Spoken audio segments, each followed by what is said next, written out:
Okay, so hello again, everyone from the Metaverse. It's Akshay, your host, and we are again back with our live chat session with our prominent guests who are entrepreneurs and individuals who have contributed a lot to this world of emerging tech.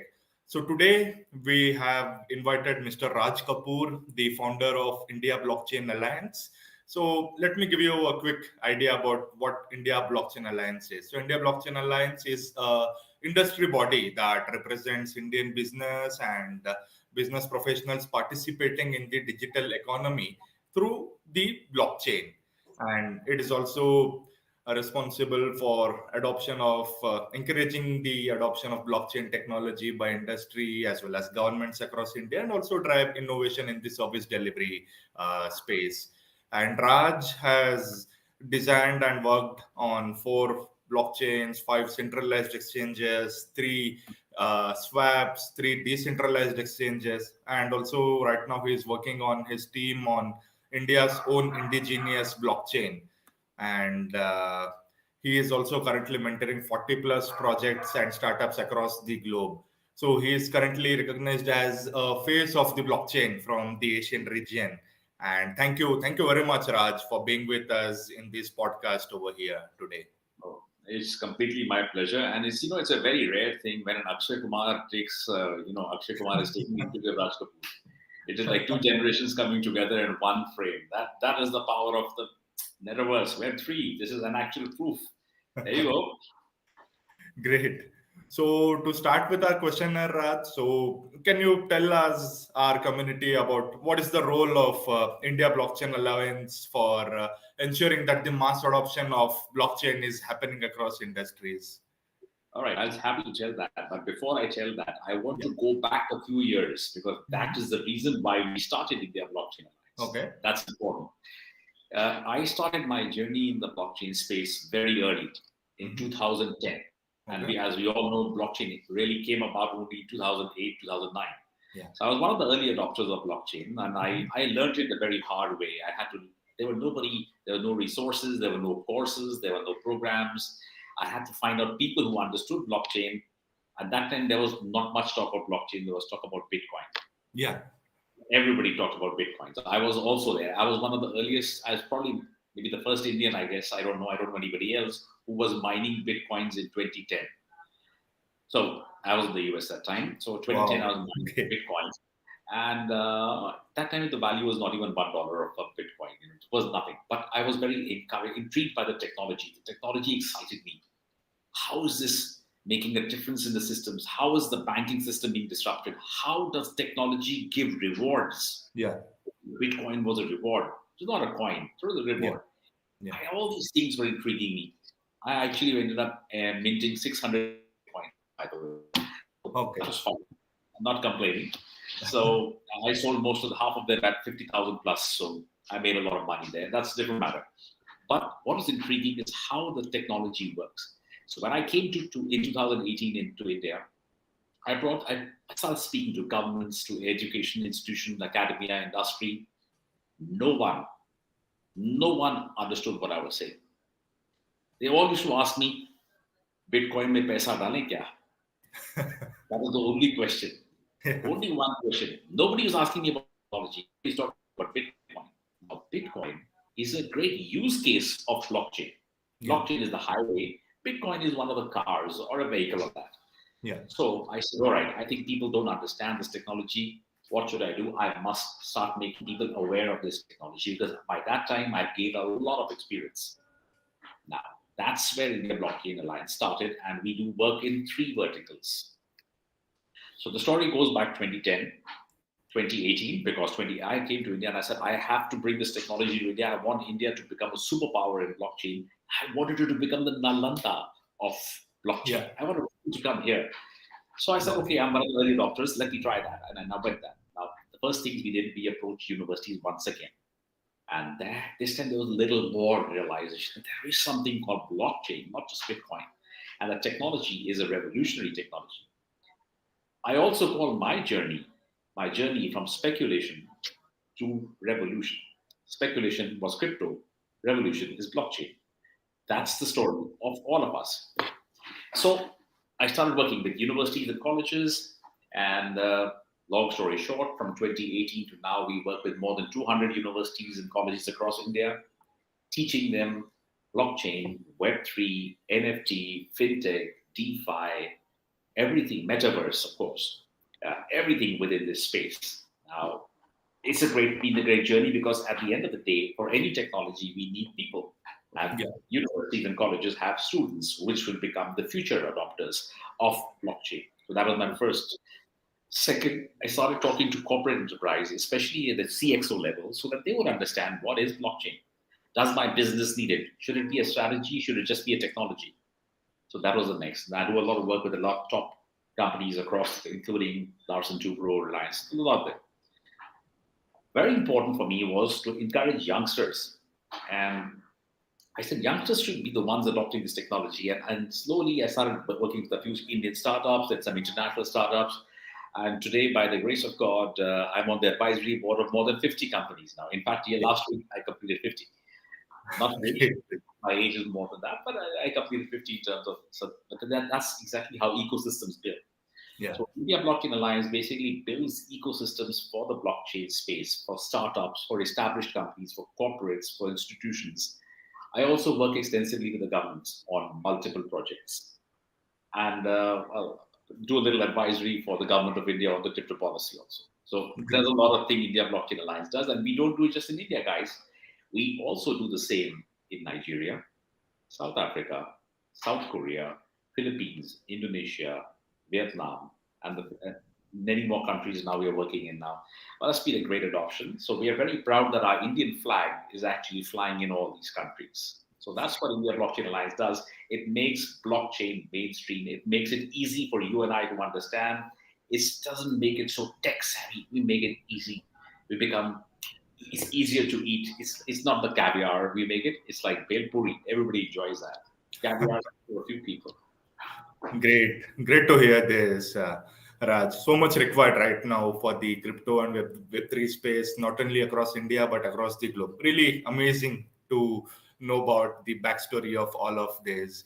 So, Raj, can you please tell our community a bit of what are your thoughts on Web3? So, is it just a jargon, or is it a new phase of the internet that is actually going to revolutionize the world? So, your thoughts on this? But actually speaking, blockchain is just one part of the distributed ledger technologies. Just one part. Distributed ledger technology, we have been around since the late 90s. It's always been there.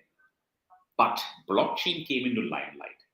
It actually disrupted the way the financial systems work to start off with. That was the first disruption. The first revolution in the digital era which we live in happened in 95 during the internet phase, when the internet came. That was the first revolution. Blockchain is now the second revolution. Why is it a revolution? Because there are 3, 4, I call them the pillars of blockchain, and they're very important to understand why it's a revolution. 4 pillars being transparency and trust, traceability, immutability, and more important, it's disintermediated and it's distributed. It doesn't belong to anybody. It doesn't belong to Facebook.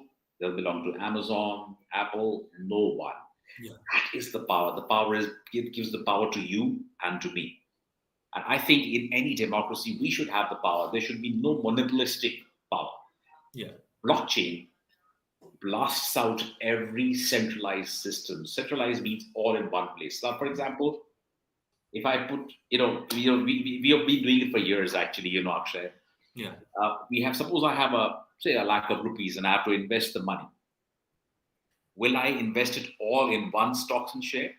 Or will I put some in property, some in FD, some in savings, some there? What are we doing? We're distributing our risk, aren't we? Yeah. How do we do it? Because it's safer that way. All the money, if some losses are there, all won't go together. Yeah. Blockchain is exactly the same. You put all the data now in different places. So chances of hacking, hardly anything. Chances of it being robbed, no, because it's distributed in many places now. Your data is in multiple places. Therefore, it becomes difficult for hackers and it discourages them. More important, it's the security of it's immutable. Immutable thing you cannot change. Once the block is created, you cannot change anything inside the data. And when you can't change anything, it's always going to be safe, secure, and trustworthy because nobody can manipulate it. Yeah. So that's one of the key things, and that's why enterprise, governments, all for transparency, security, it's all going to be there. I'll give you a simple formula. And if your answer is yes to each one of them, then blockchain is there for you. There's a model which I created called the FITS model, FITS. F stands for fraud. Is there fraud in business, in governments? Yes. So wherever there is fraud, you require blockchain. Blockchain can prevent most of it. I is information. Information is everywhere. We all live on information. Internet, this, whenever you want, wherever there's a lot of information flowing, you need blockchain. T is trust. Whenever you need trust, for example, in a supply chain, there are so many players in the middle. Everybody needs to trust each other. They don't, but they can trust a system, and that is again blockchain. And the last part is S, security. Security of data, security of all transactions. That can only be given by blockchain. So the FITS model is the model which all of us, and that is the conceptualized, concise blockchain. Fits model, it fits into your business, it fits into our world. And that's what blockchain is doing. Great, Raj. Thank you very much for this amazing terminology and also making it pretty easy for everyone to understand blockchain. So our next question would be, so Raj, so which blockchain network is your favorite chain, considering that you are all in for ensuring the mass adoption of blockchain into different industries for different use cases? And there have been a lot of chains, right? Like Ethereum, Cardano, Solana, Avax, Phantom, so many, Polkadot, so many. So according to you, I mean, which chain kind of intrigued you or fascinated you? Well, it's like asking me which is my favorite child. If I have 5 children, I can't say which is my favorite child. But anyway, I will attempt to answer it in a different way. Yeah. All chains have their own benefits and all have their own people are adopting them. But in my personal opinion, that's my personal opinion. Yeah. People can have different opinion. Yeah. After the merge, I still like what Ethereum is. Mm-hmm. As the maximum use cases, in my opinion, it has now become eco-friendly. It's become greener. The transaction costs, of course, will come down over a period of time. But right now, the electricity consumption has come down by 99.95%, which is massive. Great. Second, it has got the power to create smart contracts, which most of the others don't have, or they're coming up there, or within limitations. This has been a robust model which is working. The smart contracts on Solidity, which is Ethereum based, it's got an Ethereum virtual machines. It's got a lot more tools, bells and whistles and features as opposed to other blockchains.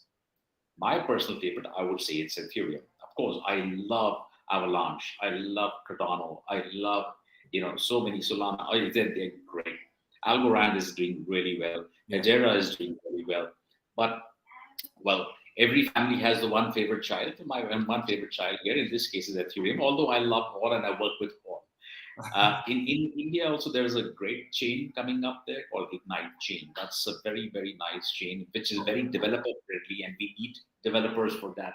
So it actually it powers, not only is it clean, green, it is aligned to the ESG goals. Okay. That is very important. And it powers also, and it rewards for every gas fee it gives a percentage of it back to the developer as a reward immediately. Okay.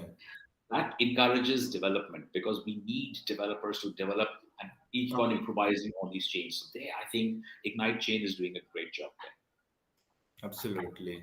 So amazing to know about this, Raj. So our next question is my favorite question. So earlier, Raj, so in the 90s, it was Web 1.0 and then Web 2.0. So we have seen, right, that the major innovation was happening in USA and across the globe. Not much in this part of the world that we are right now. But now I see that the dynamics have changed drastically. And now we have a lot of innovative, smart entrepreneurs in the Web3 space in Mm. India as well. So, what would be the role of India and the Southeast Asia that are actually doing a lot of innovation in the Web3 space? So, what are your thoughts on this, Raj? So, has decentralization also changed the dynamics of the uh, enterprises that would change a lot of problems and that would be distributed to across the globe? So, how do you look at it? Okay, let's put it this way. India has always been a very innovating country. It's also very strong. It's also a tech superpower. You bring in innovation with technology, you're going to get a very great mix of people. That's India's there, and I love, and that's why I'm also here. I'm not in the US. I'm sitting right here, right? So I think that India is going to be a world leader in the Web3 space. That's for sure. It's a question of time. In fact, I'm working with some very cool Indian startups, really, which are going to change and revolutionize the way Web3 is going to take off. However, a word of caution out here. India also has a whole bunch of people who say, I'm a crypto expert, I'm a Web3 expert. And they're really not. To understand Web3, you have to go back several years and understand the technology, not just learn 3 hours over the net and read some LinkedIn learning or something, Yeah. or something. You got to have it inside you. You got to internalize it because the web stack is not just the blockchain. There are multiple layers to it. Yeah. Adoption layers, presentation layers, blockchain linking layers, user layers. There are so many of them. If I can bet my last rupee, 98 to 99% of the people will not be able to tell us what tech stack is, even today, in India also. I asked them, they don't know. Okay, they name maybe one or two, but there are many, many layers. Now, that's the problem which we would like to eradicate. If we're going to become a superpower, let's not be a superficial superpower. We should not be on the surface. We should be deep dive. The iceberg which we see is only on top. Yeah. The rest of it is deeper inside. We should be the icebergs in Web3. Instead of saying we know Web3, we must embrace Web3 as a learning every day because it's changing every day. It's evolving every day. There are so many layers coming in. Wow. Yesterday, in fact, I was giving a talk in World Crypto Conference and I talked about the tools and the layers of Web3. 99% of them didn't know about half the things I was talking about. I took a poll. I was shocked. And we had an audience of about 2,000 people, right? So what happened? So I think we have the talent, but what we lack right now is the wait. We need to wait to develop something great. We must have the patience. If we do have that patience, India is going to become, and we'll make sure that it becomes a superpower in the Web3 space. Web 1 was only just like seeing an advertisement. Web 2 is evolved so much. Look at the billion-dollar companies emerging from Web 2.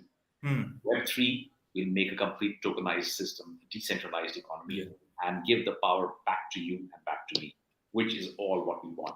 We are all independent. We love to have our own say. We are the governments. Absolutely. So, Raj, so when do you feel that this phase would be coming up, wherein for a majority of people, blockchain is not all about crypto, kitna paisa lagaya, you have made this much money, I have lost this much money. No, I mean, blockchain as a tech that would revolutionize and make things simpler for a lot of industries. So when do you think that this time frame would be coming up? Or Well, do you think that already we are there right now? we are already there right now. Well, if you look at the history of blockchain, the initial 4 or 5 years from 2009 to 2014 was the age of understanding blockchain. What are the areas of application? Nobody knew about it. People were experimenting. Then came the second phase of experimentation that lasted till 2018. We saw a lot of use cases being developed in the blockchain space. And I'm not talking crypto at all. I'm talking about a supply chain. I'm talking about logistics. I'm talking about healthcare using blockchain. I'm using e-governance using blockchain. A lot of sectors started using blockchain. Now, this from 2018 onwards has been a transformation phase.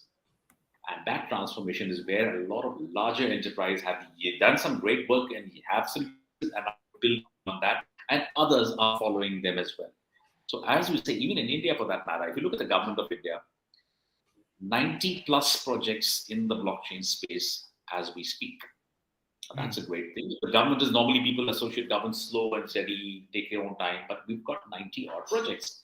And that's just the bottom of the pyramid right now. We have to go right up there. So there's a lots happening in this space. I can see my experience. I'm personally, about 3 years back, 2.5, 3 years back, I was working on about 12 use cases of blockchain. Today, I'm working on more than 50 use cases of blockchain. Now, that's a long journey. People used to only use it first in the financial markets. Now they use it everywhere. They use it in healthcare. They use it in renewable energy. They use it in retail. They use it in hospitality. You name the sector, Akshay, and you will find an application of blockchain out there. So I believe we have now started making it mainstream. We have a long way to go still. People still have a lot of gray areas around that, but the journey has started. Great, Raj. So our next question would be, so let's move aside a bit from the tech stuff.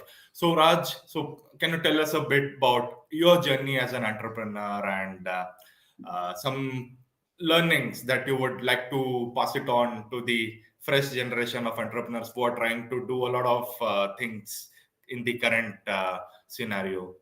Well, my journey as an entrepreneur started years and years back, must be much before blockchain, of course. By 1998, I decided I'm not going to work for anyone anymore. I became disintermediated and distributed myself, first of all. I did that before I knew blockchain. Blockchain came later. So one of the first things you need to do is, if you have confidence in yourself, back yourself. If you're not going to back yourself, which investor is going to back you? Yeah. That's the first thing. You got to back yourself. Second, remove the fear of the net. When you're doing a jump, remove the net from below you. You may fall, you will get hurt, but then you'll get up again and fight back. That's my second mantra. The third mantra, value the people around you. Most people, they taste a little success and they forget the people around them. Never do that. Never do that. People around you, they give you nothing. Value them. They are your biggest assets. That's my third mantra. Fourth thing, and that's my favorite. People always do study, we are a Wharton, MBA, ISB, IIM, blah, blah, blah. All right, good stuff. Nothing wrong with it. But follow your heart. Don't follow the charts. The charts are academic. Your heart is you. Yeah. And my final mantra is whatever you do, don't copy. Be yourself, be original. Put yourself into your product. Put yourself into your solution. Then you'll find success. Because you are expressing yourself, whether it's the Metaverse, whether it is the NFT, whether it is the DeFi, or any other business which you do. You put your soul and heart into that. That's going to be a success. Otherwise, you will be a cut, copy, paste of something else. Be the original. Who remembers the first man on the moon? Everyone remembers the first man who stepped on the moon. Who remembers the second man? Very few. Right? Be the first. Be path-blazing, but be you. Don't be me. Don't be Akshay. Don't be anybody else. Be yourself. These are the success mantras, in my opinion.